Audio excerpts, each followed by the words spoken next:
आप सभी का स्वागत है। आइए देखते हैं क्या रहेगा कल यानी मंगलवार को निफ्टी, बैंक निफ्टी और फिन निफ्टी का हाल। फिन निफ्टी की मंगलवार को एक्सपायरी रहेगी, उसके ऊपर खास ध्यान देना रहेगा। लेकिन जैसा कि हमने पिछले 2 मंगलवार से देखा है कि साइडवेज मार्केट रहती है, वैसा ही कुछ होने की संभावना अभी भी बन रही है। एक हेड एंड शोल्डर पैटर्न की हम बार बार बात कर रहे हैं। कहाँ शॉर्ट्स में हमने बताया था कि हेड एंड शोल्डर पैटर्न बन रहा है, ठीक है। ये हेड एंड शोल्डर पैटर्न था, ऑलमोस्ट का टारगेट नहीं दिया, टारगेट से पहले ही ये नीचे की तरफ रिजेक्ट करके रिजेक्शन लेके आ रहा है और नेक लाइन के ऊपर ये बना हुआ है। अगर इसकी नेक लाइन ब्रेक होती है हेड एंड शोल्डर पैटर्न के हिसाब से, तो फिर हमें 19,320 तक के लेवल निफ्टी के अंदर देखने को मिल सकते हैं। दूसरी पॉसिबिलिटी क्या बनती है, लेवल्स आप सभी देख के सामने ड्रॉ कर लेंगे। लेवल्स में बताऊंगा तो वीडियो थोड़ी सी लंबी हो जाती है, उसको देखने में फिर ज़्यादा मज़ा नहीं आता है। लेवल्स आप सभी इसी को देख के एज इट इज़ ड्रॉ कर लेंगे। बात करते हैं म्यूटेड ओपनिंग की। म्यूटेड ओपनिंग के लिए आपको एक ट्रेंड लाइन और इन्हीं इतनी सारी ट्रेंड लाइंस के बीच में एक ट्रेंड लाइन और बनानी पड़ेगी। ये है हमारी वो trend line. Descending triangle pattern बन रहा है। डिसेंडिंग ट्रायंगल पैटर्न के ऊपर हम कैसे प्लानिंग कर सकते हैं, डिसेंडिंग ट्रायंगल पैटर्न का ब्रेकआउट हो, रिटेस्ट हो, अपसाइड निकल रही हो, तो फिर आपका टारगेट 19,600 यानी कि इस ट्रेंड लाइन के टॉप का ये जो ब्लू जोन है, आज ब्लू जोन के पास से देखिए, इसके नीचे से यहाँ से रिजेक्शन लेके नीचे आ गई, लेकिन इस ब्लू जोन का बेस आपका पहला टारगेट, बेस का ब्रेकआउट होने पे अगला बेस आपका पहला टारगेट आप प्लान करके चल सकते हैं, ठीक है। तो ये आपकी प्लानिंग रह सकती है। दूसरी बात, अगर म्यूटेड ओपनिंग में इस डिसेंडिंग ट्रायंगल पैटर्न का ब्रेक डाउन हो तो पहला टारगेट आपका छोटा रहेगा इस चैनल का, और इस बेस का ब्रेक डाउन होने के बाद 19,440 के नीचे सस्टेन करने पे 340 और 340 के नीचे सस्टेन करने पे ओपन टारगेट आपको देखने को मिल सकता है। गैप अप ओपनिंग की बात करेंगे। गैप अप ओपनिंग इसके ऊपर हमें देखने को मिल जाए, पॉजिटिव प्राइस बने, इसका ब्रेकआउट हो, इस चीज का, ये जो ब्लू ट्रेंड लाइन है हमारी, इसका ब्रेकआउट होने के बाद से आपका इस ग्रीन ट्रेंड लाइन का या फिर इस ब्लू ट्रेंड लाइन का टारगेट, उसके ब्रेकआउट पे इसका टारगेट, इसके ब्रेकआउट पे यहाँ से रिजेक्शन हमें फास्ट देखने को मिल सकती है। इसका आप प्लान करके चलेंगे, क्योंकि 19,720 से लेकर के 760 के बीच में बहुत ही बड़े सेलर्स और एक्टिव सेलर्स बैठे हुए हैं, उसका थोड़ा सा ख्याल रखना है। जब तक 19,700 या 750 के नीचे हैं तब तक हम बड़ी बुलिश पॉसिबिलिटी की चर्चा नहीं कर सकते। 19,700 के ऊपर ही हमें बुलिश पॉसिबिलिटी दिखती है, तो उसकी हम चर्चा तब हम करेंगे बुलिशनेस की। अभी तक मुझे बुलिशनेस मार्केट में दिख नहीं रही है। गैप अप ओपनिंग में नेगेटिव प्राइक्शन अगर बन जाए तो फिर कैसे प्लान करें। नेगेटिव प्राइक्शन बनेगा इस ट्रायंगल के अपसाइड के ट्रेंड लाइन से अगर बाउंस लेता है तो फिर आपको अच्छा बाउंस जो कि 19,650 तक का देखने को मिल सकता है। इसके ऊपर भी सस्टेन करे तो 720 तक का टारगेट आप प्लान कर सकते हैं। लेकिन नेगेटिव प्राइक्शन में अगर इसका ब्रेक डाउन हो जाए दोनों का, तब फिर आप नीचे की तरफ छोटा टारगेट 450 के नीचे 200 320 350 तक का टारगेट प्लान करके चल सकते हैं। गैप डाउन ओपनिंग में कैसे प्लानिंग करें। गैप डाउन ओपनिंग में पॉजिटिव प्राइक्शन बनने पे आपको इस ट्रेंड लाइन से या फिर इस सपोर्ट से 19,490 या 19,500 के आसपास से रिजेक्शन लेता हुआ मार्केट नजर आए। आज 19,500 के ऊपर ही देखिए कितना टाइम स्पेंड किया है, तो यहाँ पे एक बहुत बढ़िया वैल्यू जोन बनाया है। ये पूरा जोन नो ट्रेडिंग जोन है, इसके ब्रेकआउट या ब्रेकडाउन पे ही ट्रेड प्लान करेंगे। यहाँ से रिजेक्शन लेगा तो नीचे की तरफ की प्लानिंग आपकी लेवल टू लेवल ये रहेगी। अपसाइड ब्रेकआउट पे आपको यहाँ जब तक 19,550 560 के ऊपर नहीं निकलता तब तक आप प्लानिंग नहीं करेंगे। इसके ऊपर आपके छोटे छोटे टारगेट बनेंगे और इसके बाद आपको एक बड़ा मूव देखने को मिल सकता है जो कि 19,720 तक का हो सकता है। चलेंगे बैंक निफ्टी की तरफ। बैंक निफ्टी का चार्ट 15 मिनट का टाइम फ्रेम देखिए, एग्जैक्ट दिए हुए हमारे लेवल्स और ट्रेंड लाइंस को फॉलो किया है। ये देखिए, ये जोन हमने कितने दिनों से बना के रखा था, हमने लगभग पिछले वेडनेसडे से इस जोन को हम फॉलो कर रहे हैं और इस जोन के ऊपर ही मार्केट खुली, साफ फॉल आया। इस फॉल को हम लोग कैप्चर नहीं कर पाए, उसके बाद हमने तुरंत कॉल साइड की पोजीशन बनाई। कॉल साइड की पोजीशन हमने इसके बीच में ही बना ली थी, लेकिन वो हमारी एक्टिवेट नहीं हुई, तो हमने कॉल साइड की पोजीशन बनाई। पुट साइड के लिए भी हम ओपन वो लेके चल रहे थे, ओपन व्यू लेके चल रहे थे। कॉल साइड का हमारा व्यू अच्छा रहा, हमने 100-150 पॉइंट इसमें कैप्चर किए।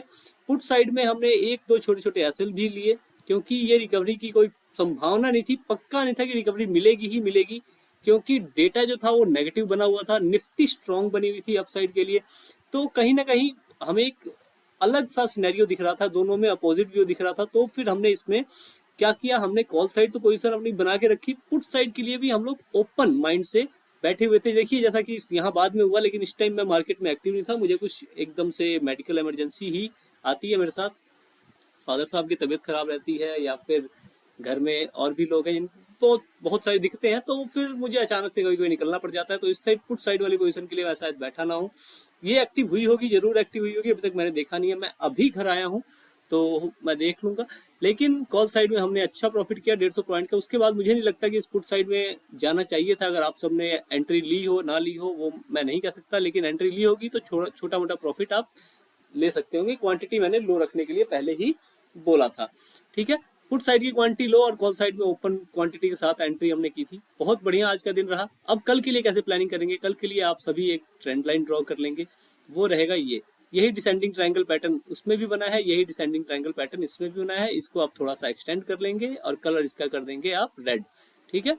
ये डिसेंडिंग ट्रायंगल पैटर्न के बेस पे हम कल का टारगेट प्लान करेंगे। म्यूटेड ओपनिंग इस ट्रायंगल का ब्रेकआउट हो, ब्रेकआउट के बाद आपके पास थोड़ा सा यहाँ पे स्पेस दिख रहा है, ये स्पेस मिलेगा आपको 44,000 44,100 के तक के टारगेट देखने को मिल सकते हैं। लेकिन देखिए 44,000 पे यहाँ पे टाइम स्पेंड किया गया है, तो इसको भी, इस टाइम स्पेंड करने को भी आप एक माइनर रिजेक्शन मान के चलेंगे, ठीक है।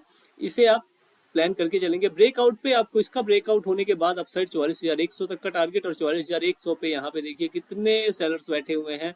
तो यहाँ पे आपको अपना बुक कर लेना है, लालच नहीं करनी है। मोमेंटम मिले, मोमेंटम के साथ अपसाइड निकले तो और अच्छी बात है, जितना अपसाइड में निकल सके बुक कर ले। लेकिन अगर यहाँ से रिजेक्शन कहीं से भी मिलती हुई नजर आए, तुरंत एग्जिट करेंगे, वहां पे बैठेंगे नहीं उस पोजीशन में, या 90% क्वांटिटी बुक करके स्टॉप लॉस ट्रेल करके ऑन कोस्ट आप एग्जिट कर देंगे, ठीक है। अब बात करते हैं गैप म्यूटेड ओपनिंग में नेगेटिव प्राइसिंग बन जाए, ट्रायंगल का ब्रेक डाउन हो। ब्रेक डाउन में आपको कैसे प्लान करना है? ब्रेक डाउन में आपको एक चीज ध्यान रखनी होगी, इसको मैं डिलीट करता हूँ, पहले मैं इसे थोड़ा सा एक्सटेंड करूंगा क्योंकि यहाँ पे जो बेस है ये थोड़ा सा बड़ा बन गया है हमारा, ठीक है। ये बेस हो चुका है अब हमारा। तो बेस का ब्रेक डाउन, यहाँ से इसका ब्रेक डाउन हो तो यहाँ पे नीचे सपोर्ट दिखती है, यहाँ से बाउंस मिलता है, इस बाउंस को प्ले करेंगे, अच्छा रिकवरी हमें देखने को मिल सकती है। 44,000 तक का लेवल टारगेट प्लान करके हम चल सकते हैं। लेकिन अगर इसका ब्रेक डाउन हो जाए, जब इसमें एंट्री कर जाए, रिटेस्ट हो जाए, तब आप नीचे की तरफ की प्लानिंग करेंगे। इस ट्रेंड लाइन तक का आपका टारगेट होगा, वो आपको जहां मिले 43,500, 43,550, 500 या फिर 500 तक का ही टारगेट मुझे लगता है मिल सकता है।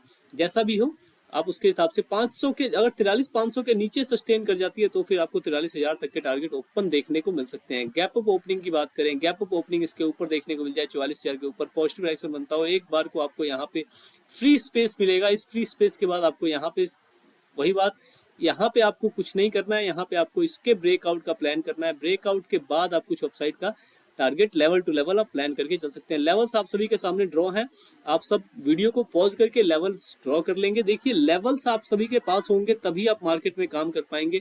लेवल्स को इग्नोर करके चलने वाला आदमी कभी भी मार्केट में सक्सेस नहीं करता है। और लेवल से ज्यादा, मान लीजिए एक लेवल है, इसके ऊपर सपोर्ट का, इसके नीचे रेजिस्टेंस का, अगर मान लीजिए कि मैं एक्सपेक्ट करता हूँ कि ये रेजिस्टेंस तोड़ दे, एक्सपेक्ट कर रहा हूँ, तो एक्सपेक्टेशन में क्या होता है, एक्सपेक्टेशन में आदमी का लॉस होता है। इसका ब्रेकआउट हुआ, ब्रेकआउट होते ही मैंने एंट्री ली, तुरंत रिवर्सल लिया, मैंने एग्जिट कर दिया, ये सही है। लेकिन अब मैं यहीं पे घुस गया हूँ और सोच रहा हूँ कि इसका ब्रेकआउट होगा होगा होगा होगा होगा, ये बात काम नहीं करती। ये ऐसे ऐसे सिनेरियो में आप देख लीजिएगा कभी भी करके, ऐसे सिनेरियो में होता क्या है, ऐसे सिनेरियो में हमारा लॉस होता है जब तक कि डेटा का सपोर्ट ना हो। मान लीजिए डेटा बहुत बढ़िया पॉजिटिव बन रहा है, आपको निफ्टी के अंदर शॉर्ट कवरिंग देखने को मिल रही है और आप बैंक निफ्टी में ट्रेड प्लान कर रहे हैं, निफ्टी के अंदर दिख रही है, फिन निफ्टी में दिख रही है, मिड कैप में दिख रही है, सेंसेक्स में दिख रही है, सब में शॉर्ट कवरिंग दिख रही है, लेकिन बैंक निफ्टी फंसा हुआ है, तब आप ब्रेकआउट के लिए पॉसिबिलिटी के ऊपर प्लान कर सकते हैं। ऐसे नहीं कि बस हो जाएगा, लग रहा है हो जाएगा, ऐसा कुछ नहीं। जब तक आपको कोई चीज, उसको सपोर्ट, आपकी बात को सपोर्ट करने वाली कोई चीज चाहिए, ठीक है। सपोर्ट करने वाली जितनी ज्यादा चीजें हो उतनी बढ़िया है, ठीक है। बाइज थिंकिंग से बचना है और पॉसिबिलिटी की बात से बचना है। पॉसिबिलिटी जैसा कुछ नहीं होता यहाँ, जो होता है वो दिखता है, होता है, ठीक है। पॉसिबिलिटी के ऊपर जाएंगे तो लॉस बुक करेंगे और लॉस बुक करना हमारे सेहत के लिए बहुत ही हानिकारक है। गैप अप ओपनिंग की बात करेंगे, गैप अप ओपनिंग में, गैप अप ओपनिंग की हमने पॉजिटिव प्राइसिंग की बात कर ली, नेगेटिव प्राइसिंग की बात करेंगे। अगर यहाँ से सपोर्ट लेके बाउंस दे तो बाउंस में आपको 44,100 तक का टारगेट, लेकिन अगर इसके नीचे निकले तो फिर आपको ये दोनों तीनों बेस का ब्रेक डाउन, और ब्रेक डाउन के बाद आपका टारगेट यहाँ का रहेगा, रीटेस्ट सक्सेसफुल होने पे आपका टारगेट इस ट्रेंड लाइन का, इसके ब्रेक डाउन पे और रीटेस्ट सक्सेसफुल होने पे यहाँ तक का टारगेट। देखिए यहाँ पे अगर आप एंट्री लेते हैं रीटेस्ट के बाद तो आप यहाँ पे बुक कर लेंगे, फिर यहाँ से रीटेस्ट करके नीचे निकलने लगे तब आप एंट्री करेंगे और फिर यहाँ तक आके अपना बुक कर लेंगे। ऐसे प्लानिंग करके आप चलेंगे, ऐसा नहीं कि आप एक बार घुसे और यहाँ तक की प्लानिंग कर रहे हैं, नहीं, ठीक है। तो ये आप प्लान करके चलेंगे। Negative price action, negative gap down opening में नेगेटिव प्राइक्शन बन गया तो कैसे प्लान करेंगे? गैप डाउन ओपनिंग हो जाए यहाँ पे नेगेटिव डायरेक्शन बने तो फिर आपका टारगेट 43,500 के नीचे ओपन टारगेट आपका 43,000 तक का प्लान करके चल सकते हैं।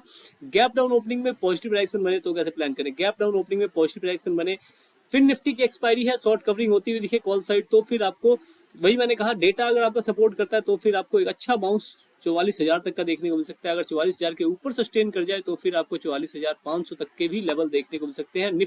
फिर निफ्टी का सपोर्ट चाहिए, उसमें शॉर्ट कवरिंग होनी चाहिए तब, ठीक है। अब इसके बाद चलेंगे फिर निफ्टी की तरफ, जो है हमारा कल का हीरो।